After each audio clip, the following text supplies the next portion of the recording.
Commodity Brief for December 16th, another StockPulse.com production.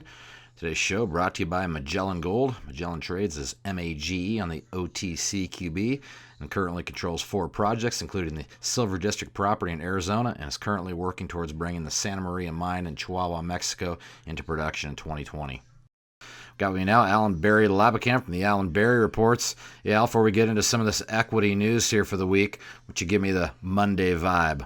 Well, considering it's the middle of December, I'm quite impressed with the news that I'm seeing of late and the action in the market. But we can sort of talk about that at the end of the show, Rob. What the news that we've talked about on the last few Junior Mining Weekly shows that we wrap up the week with is the mergers and acquisitions in the market, and that's always something that I see prior to a real sustained bull market.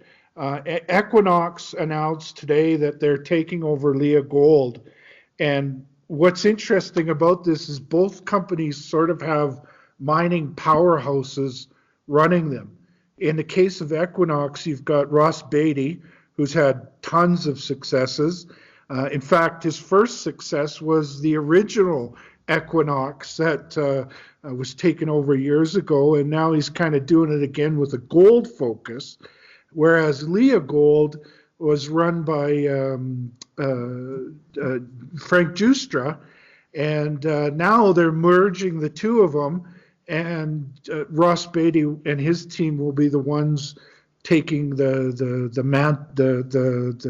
things forward, but the board will be made up of 4 and 4. So 4 from Equinox, 4 from Leagold, and Ross Beatty will be the chairman of the whole deal.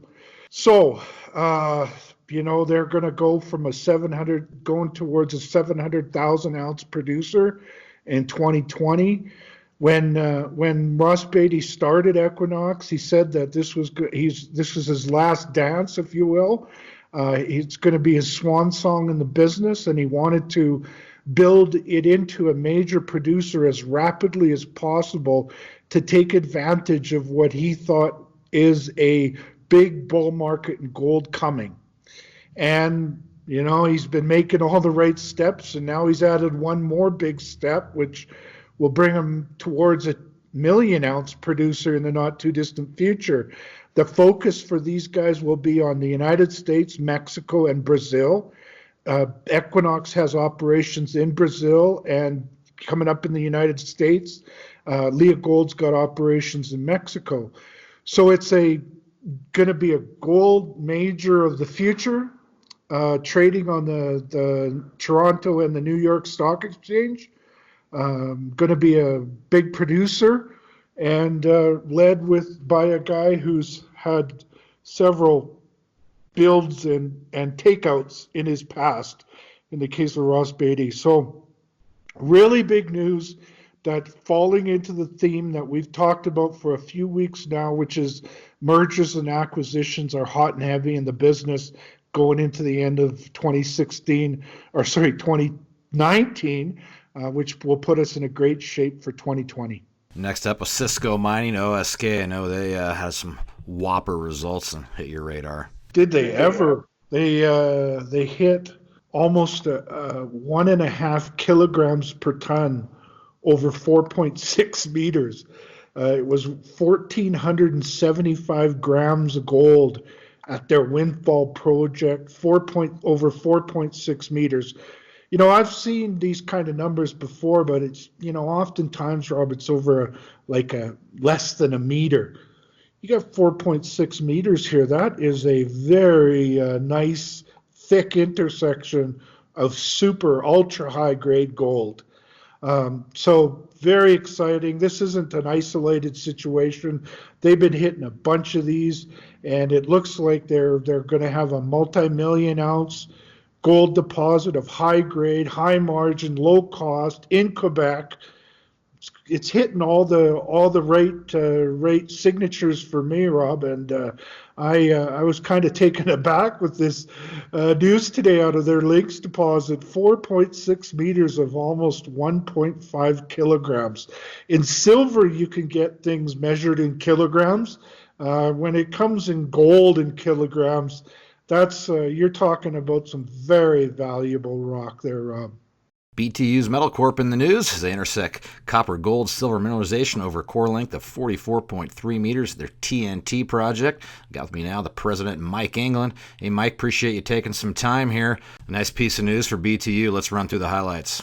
Yeah, no, we've been chasing a lot of IP targets on our land surrounding Great Bear, and heading down towards the south. And this particular hole came up with this, some really good grade copper, along with some gold and some silver.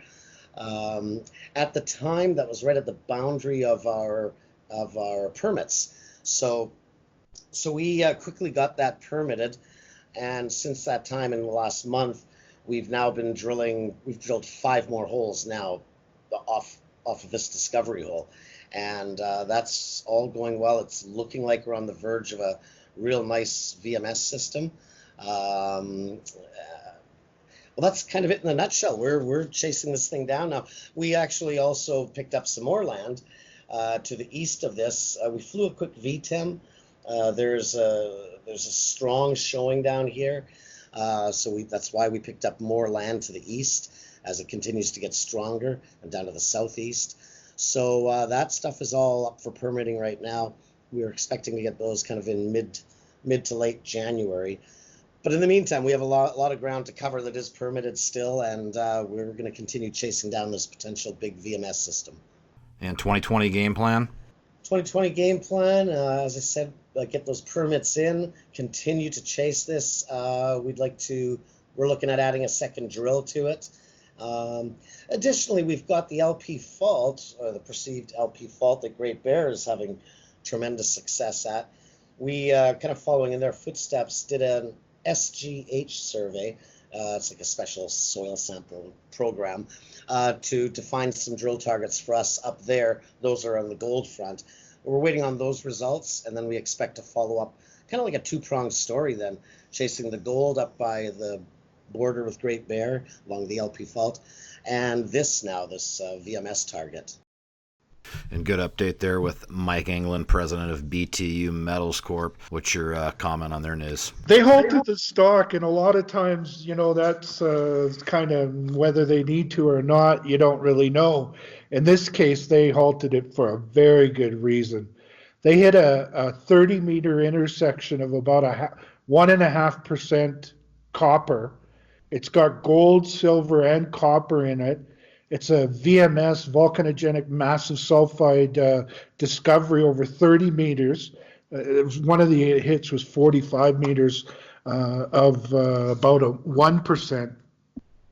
To put that into context, Rob, these days, a lot of copper plays are looking at grades of half a percent copper. These guys hit up to 3 times that kind, 2 to 3 times that kind of grade, and it's over 10, 20, 30, 40 meters. This is shaping up to be a very impressive new discovery. What makes it really impressive, Rob, is, well, for one, what makes it unique is that it's in Red Lake, which is not a place you look for VMS deposits. But you find what you find, and these guys have found themselves a VMS deposit. Now, the grade and the thickness makes it impressive as well. And another thing to keep in mind is that VMS deposits are always found in clusters. And so far, it looks like they've got one in the cluster. To sort of understand the entire cluster, which with the size of their land position, they could maybe have the whole thing. They're doing some geophysics right now that will help them vector into where to drill on individual VMS bodies, and then to look for more of them. Very exciting new project. You know, they don't have a lot of stock out, 72 million, trading at 40 cents. That's a $28 million market valuation for these kind. If they, I mean, one VMS could be a great thing at those grades. Maybe they find more than one, and they may just be on the edge of the system and not really in the heart of it. The geophysics they're running right now, the IP survey, will help them to see the chargeability and get a better handle on where to drill inside the known system and to find more.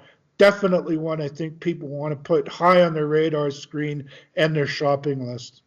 Yeah, limited shopping days left for these investors. These bargain deals can't last forever. I'm sure these equities this year can't get over fast enough, huh? Really impressed with I'm looking at a bunch of companies lately, and I'm seeing that they sort of finished the tax loss selling punishment quite early, way ahead of the curve. Like, I mean, this is around usually when a lot of that is over with now, and then you've got some good bargains left over until the end of the year.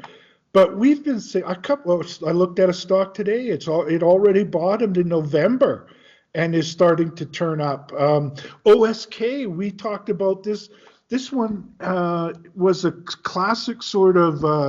I was following it a lot because it was coming out of the doldrums ahead of schedule. And I'm just going to look at the chart now. It bottomed there again. It double bottomed in November. And since then, it's gone practically straight up from around 270 to now 370. And this is during the tax loss selling season when most people are sort of humming and hawing about things. Well, it also helps that, they got the fantastic coverage from us. Just kidding. Mainly, they've had some great drill results out that have driven that stock straight vertical. But nonetheless, I'm seeing a lot of deals like this these days, Rob, and it's really given me a lot of confidence for this sector going into 2020. I've seen a good turnaround in the price of gold in 2019, but I don't think the gold stocks have participated, especially the further you go down the food chain. I think it's time for catch-up time in 2020, and we're going to get off to a roaring start right out of the gate. Okay, thanks to Alan Berry from the Alan Berry Reports. That's it for this week's show. If you're a fan of the information, please subscribe to the channel and share the broadcast. Back again soon with more informative debriefs, hopefully utilized to enhance your portfolio.